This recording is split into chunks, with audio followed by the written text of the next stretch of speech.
Yoomuu goota karaa haqaa dorsisaaf sossobbii yoom dhugarraa maqaa baay'eetutti kufee isa dhugaa dhisee karaa soba maqaa seenaaf ol keenyirraa yoomoo hin dagannu 40 qooqaa seenaaf ol keenyirraa yoomoo hin dagannu 40 qooqaa kana laafii keessaa tokkummaan hiriiraa Qilintoof qaalitti bakkolgeetti dhiiraa ragaa gerdoo duubaa kan dabaa fi shiraa darbuuf jirti naftuu waan shakkiin gidiraa ka'uwwisa waqtii arfaasaa kan qilleensaas ji'a caamsaa daabareessaa wal geddaaraa barni darbaa cuftisaa kana qaanfalmatu yoo jetteen girrisaa kan dhugaan falmatu kan beekne haa baruu qaallitti mannisaa ulamtiin hin haftu hayyuu keenya baasaa akka dhiitee naftuu numa baarisisaa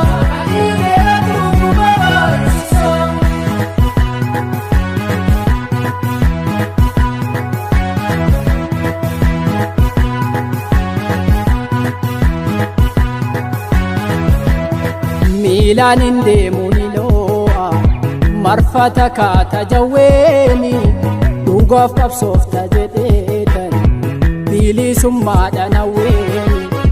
dhaabbadhee oolitti yaadu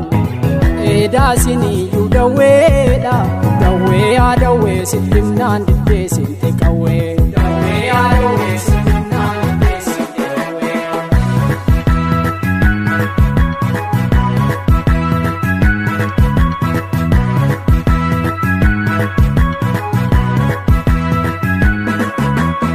daandii sirriidha malee bara kaayyoon kan kee hin milkaa'u gaaraan namaa danuu baata gaarii sama sundumaayyu yaa warwaannaa ijibbaata abshir galtuuf hin sifaayu barsirraa nyaattee si nyaattu gaalaata beeyti sareenu obsa barbaada maleedhaan Aitiyamiyyuu maseenu afaan hin dammamu taacha gaaraatti taahee dhobaatu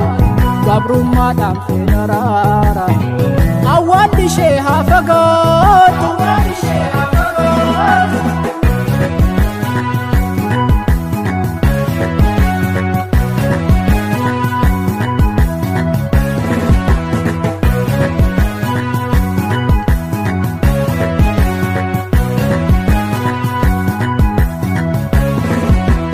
Ayyoo Oromoo hara galfii dhabdee hin qabduu gammachuu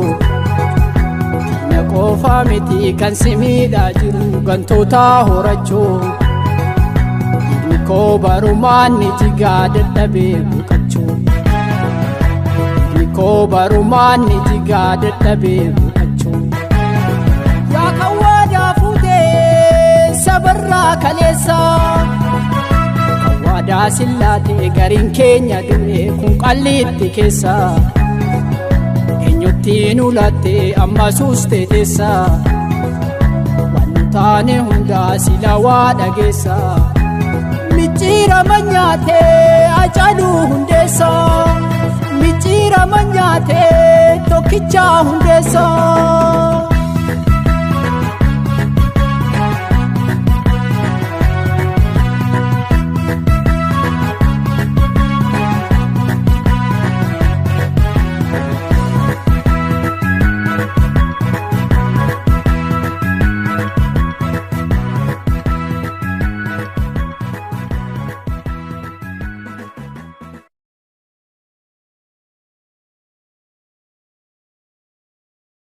anan garree if barsiisuure